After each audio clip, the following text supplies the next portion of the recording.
बच्चों यदि आप भी क्लास 10 की तैयारी कर रहे हैं तो ये टॉपिक आपके लिए मोस्ट इंपॉर्टेंट होने वाला है, क्योंकि ये जो क्वेश्चन है एग्जाम में कई बार पूछा गया है, संभवतः चांस है कि इस बार भी पूछ सकता है। तो इसको थोड़ा बारीकी से देखिएगा और बढ़िया से समझिएगा। देखिए कहता है क्या कि अवतल दर्पण में सिद्ध कीजिए कि F बराबर R/2 या R बराबर 2F होता है। सबसे पहले हम यहाँ देख लीजिए, ध्यान दीजिए कि कौन सा दर्पण का है, अवतल दर्पण। हम लोग एक अवतल दर्पण को बना लेते हैं, मान लेते हैं ये हो गया आपका अवतल दर्पण। हम लोग जानते हैं कि अवतल दर्पण वह होता है जिसका बाहरी सतह पेंट किया होता है, रचित किया हुआ होता है।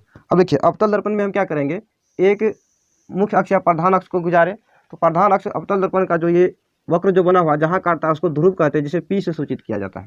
देख लीजिए अब ये दर्पण को जैसे गोल घुमा देते हैं तो ये वृत्त का आकार के जैसा बन रहा है, तो इसका एक कहीं न कहीं केंद्र होगा। इस केंद्र को यानी इस दर्पण के केंद्र को वक्रता केंद्र कहते हैं, जिसे कि C से सूचित किया जाता है। दर्पण को हम MN से सूचित कर देते हैं।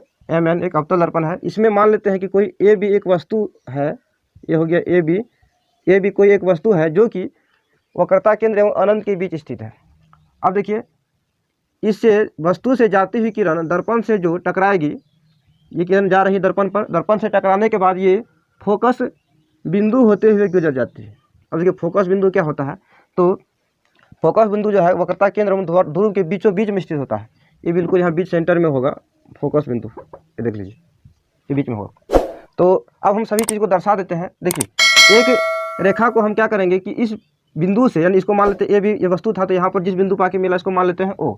एक काल्पनिक रेखा यहाँ से किरण लेते हैं, मान लेते हैं कि ये वक्रता केंद्र से होकर के इसको गुजरते हैं। देख लीजिए ऐसा लग रहा है कि वक्रता केंद्र होकर के गया, तो वक्रता केंद्र से जब किसी रेखा को गुजारा, किसी किरण को जब गुजारते हैं तो ये दर्पण से टकरा करके फिर उसी दिशा में क्या होती है, वापस लौट जाती है। अब देखिए यहाँ पर कुछ ना कुछ कोण बन रहा है, इस कोण का मान थीटा लेते हैं, क्योंकि जब केंद्र और ये फोकस बिंदु पर कोण का अंतर का बात करें तो ये जो फोकस बिंदु पर जो केंद्र होता है ये इसका 2 गुना होता है, यानी ये हो जाएगा 2 थीटा। सब चीज़ हमने लिख चुका है। अब देखिए इसमें हमें करना क्या है कि जो सब चीज़ हम किए हैं यहाँ सारा चीज़ को लिख देते हैं। देखिए क्या करेंगे कि लिखते हैं कि माने हैं हम दर्पण को कि माना कि लेट MN एक अवतल दर्पण है, एक अवतल दर्पण है। MN एक अवतल दर्पण है जिसमें C वक्रता केंद्र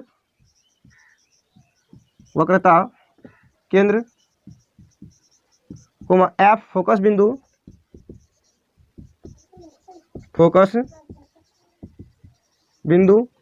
F फोकस बिंदु एवं P ध्रुव है। P क्या है, ध्रुव है। अब देखिए इसी में इस दर्पण में क्या हुआ है कि AB एक वस्तु है, AB एक वस्तु है जिनसे आती हुई प्रकाश की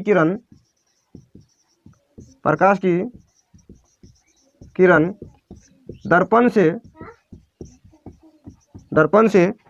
परावर्तन के बाद, देखिए यहाँ गया है AB से आती हुई प्रकाश की किरण गया दर्पण से टकरा करके ये परावर्तित हो गया है, इस दिशा में मुड़ गया है। दर्पण से परावर्तन के बाद फोकस बिंदु होते हुए गुजरती है, फोकस बिंदु होते हुए गुजरती है। बच्चों आप जो क्वेश्चन देखिए फिगर बनाने के लिए अच्छा सीख जाइए कि आपका जो किस तरह से दर्पण से जाती हुई किरण दर्पण से टकराई, वस्तु से आती हुई किरण दर्पण से टकराई और फोकस बिंदु होकर के गुजरा। यहाँ जो सब चीज़ हुआ है सारा चीज़ को हमने यहाँ लिख दिया है। अब इसी फिगर से लेते हैं हम, देख लीजिए यहाँ फिगर में दिया हुआ है कि फिगर में देखिए 2 चाप बन रहा है, चाप एक बन रहा है, देखिए इस तरह से वृत्त में गया है, यहाँ से केंद्र से एक रेखा अगर खींचते हैं तो देख लीजिए एक चाप बनता है OCP, एक चाप हो गया, और दूसरा चाप बनता है OFP। अब इसी चाप वाला फार्मूला का हम यूज करेंगे, यहाँ लिखते हैं फिगर आकृति OCP में देखिए इसमें थीटा बराबर हो जाएगा, थीटा बराबर होता है चाप बटे त्रिज्या, यानी देखिए चाप का मान इसमें कितना है, चाप यहाँ OP है तो लिख दिए OP बटे त्रिज्या इसका कितना है CO बराबर के हम लिख सकते हैं यहाँ देखिए OC, CO देखिए बराबर है CP का, तो इसके बदले में लिख सकते हैं कि ओ पी बट्टे, देखिए सी पी सी ओ के बदले में, तो ओ पी बट्टे सी पी, ये हो गया समीकरण फर्स्ट। अब आगे हम यहाँ बना लेते हैं, देख लीजिए ये तो था आकृति ओ सी पी में। अब हम लोग लेंगे आकृति ओ एफ पी में, पुनः आकृति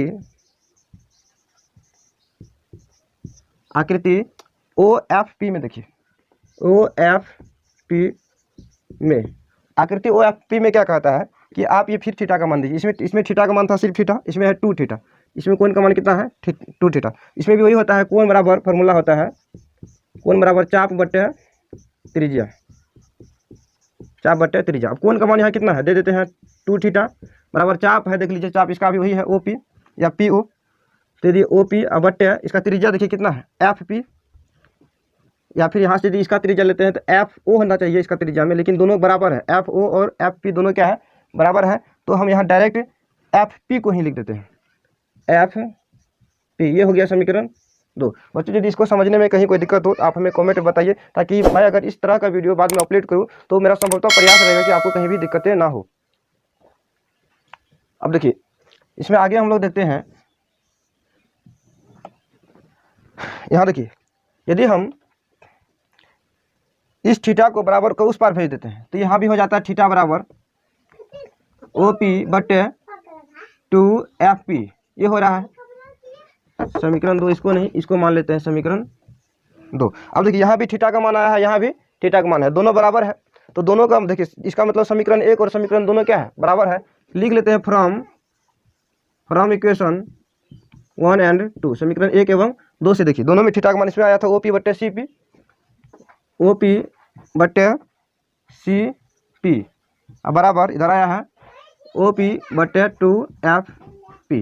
बच्चों आपको बता दें कि यहाँ जो वक्रता केंद्र है, वक्रता केंद्र से ध्रुव तक के बीच की दूरी को वक्रता त्रिज्या कहते हैं, जिसे कि आर से सूचित किया जाता है, और फोकस बिंदु एफ से पी तक के बीच की दूरी को फोकस दूरी कहते हैं, जिसे कि एफ से सूचित किया जाता है। तो देखिए यहाँ सी, यहाँ ओ पी दोनों का कट रहा है, काट दिया हमने, तो बच गया क्या 1/सी पी बराबर 1/2 एफ पी।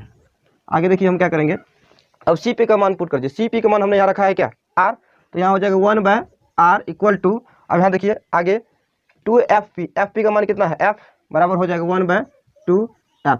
जब क्रॉस मल्टीपल यदि करते हैं इसका तो हो जाएगा r बराबर 2 एफ, या फिर एफ को जब हम फ्री करेंगे इसके बदले में लिख सकते हैं कि इसीलिए एफ इक्वल टू होगा, ये 2 आके इधर गुना में इधर आके भाग लग जाए, तो r/2। ये हो गया आपका प्रूव्ड।